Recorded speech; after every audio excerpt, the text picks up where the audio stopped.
I know, you've probably seen a bunch of mechanical keyboards before and the market is loaded with them, but not with keyboards like this. There's only very few brands that make this kind of keyboard. What kind, you may ask? One that uses light for actuation recognition. Now this keyboard is the Bloody B820 Lightstrike LK optical mechanical keyboard, a unique keyboard that uses an optical switch for each individual key. Recognition of a key press is registered by a light that passes through the switch, creating one of the fastest response times for a keyboard, which is measured at 2 milliseconds. This keyboard is crazy fast and crazy awesome. So let's get into the review. Stay tuned to the end of the video for your chance to win one of these keyboards. More details on that in a little bit.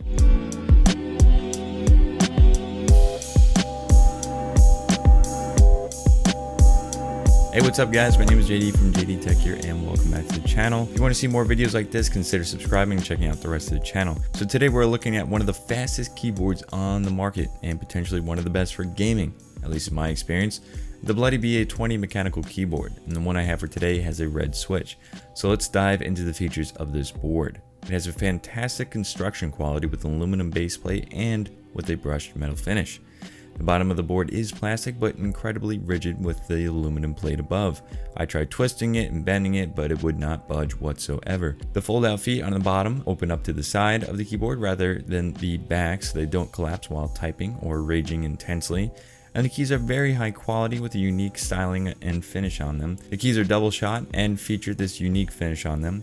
It's not pure gloss, but it is reflective. They have a very nice feel to them, as if they have this porous or slightly textured keycap. They have an angular shape towards the bottom of the keycap, which gives it a slight aggressive look to it, but also reflects the RGB LEDs very nicely. The font is subpar for me, at least for some of the keys. The lettering looks good, but for the shift keys and some of the others, this is the font that you would find on much cheaper keyboards.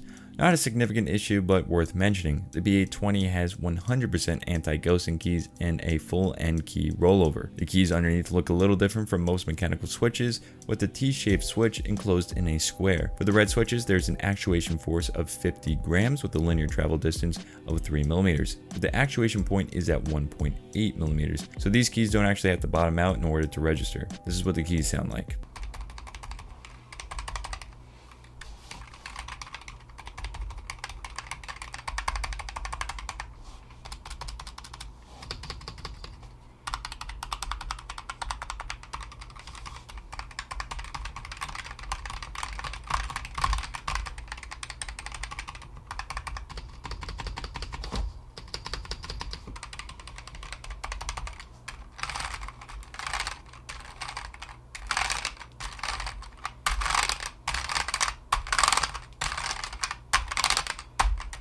I really like the red switches just because they sound a lot quieter than the blue switches and you really don't lose that much of a responsiveness feel to it. It's also worth mentioning that this board is spill and dust proof. The board also features a braided USB cable, full Rgb lighting, which is programmable along with programmable macros. The keys are well lit and the lighting looks beautiful with the shape and coating of the keycaps. Also a little bonus, the board comes with an extra set of orange keycaps for the gaming priority keys and macros. Now the Rgb lighting is beautiful, but it's definitely not perfect. Some of the animations, like the wave animation, is a little choppy and not as fluid as some other high-end keyboards. The software controlling the Rgb lighting is hard to use, and the user interface isn't as user-friendly as I would like. You have to go up into Rgb lighting to control the RGBs and then click on the RGB animation to change the animations, but trying to create your own custom animations is very difficult. I tried to make my own for a little while and I could not get anything to animate, so I really couldn't get this thing to work. Either I was really stupid or it's just not that easy to use.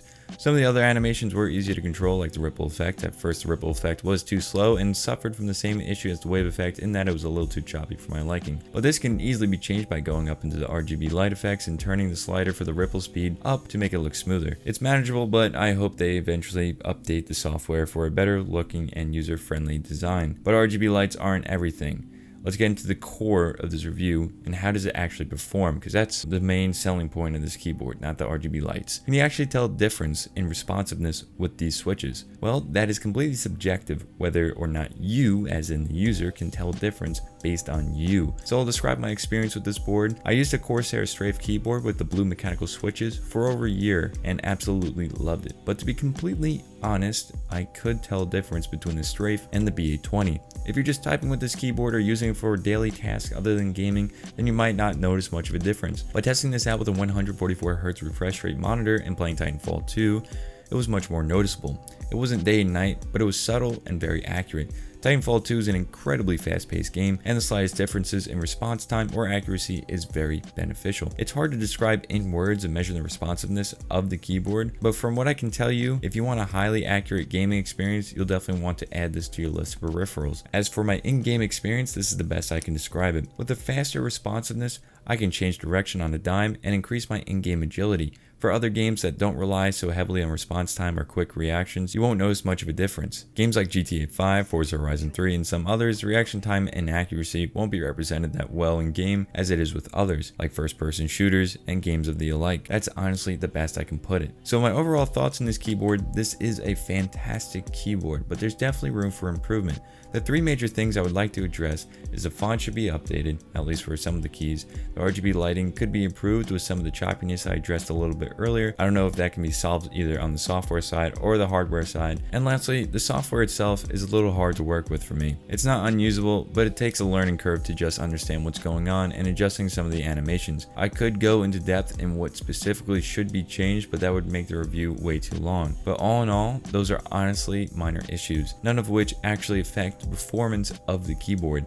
The red switches are quiet and the build quality is superb. I definitely give props to Bloody entering the market with something new and innovative. The gaming experience is wonderful for the games you can notice a difference with, of course, and the board looks amazing. So it's not too gamery or overly aggressive, but it's just right. There's definitely room for improvement with this board, but with the minor tweaks I addressed, this could seriously be one of the best gaming keyboards on the market. So far, it has been one of the best experiences for me. So if you're looking to gaming purely with some RGB awesomeness on the side, I would definitely recommend this board. I will be using this over my Corsair Strafe and using it as my everyday driver, which definitely says something. The B820 with red switches retails at $100 US. If you want the best gaming experience, that is my sincere and honest opinion. So yes, I really like this keyboard. I like it a lot. I highly appraise this keyboard despite the minor issues I have already addressed. But Bloody was nice enough to send two of these, both with red switches of course, and one of those I'm giving away to you guys. So we'll be hosting a giveaway in the US only. This is my first giveaway, so this is going to be a US only based giveaway. I might do international later, but shipping is a hassle outside the US for me. So we're just going to do that for now. So the link to the giveaway will be down in the description below. This is a $100 keyboard, so giving away one of these is, I think, a pretty decent giveaway. And plus, I think this is honestly one of the best gaming peripherals on the market, and the fact that you can get one for free, I think is pretty cool. I would definitely sign up for one of those, so you should too. Hope you guys enjoyed the review, and thanks for coming along, sticking to the end, or just jumping to the end. I know those people that you are. Leave a winky face if you stayed till the end. Is that weird?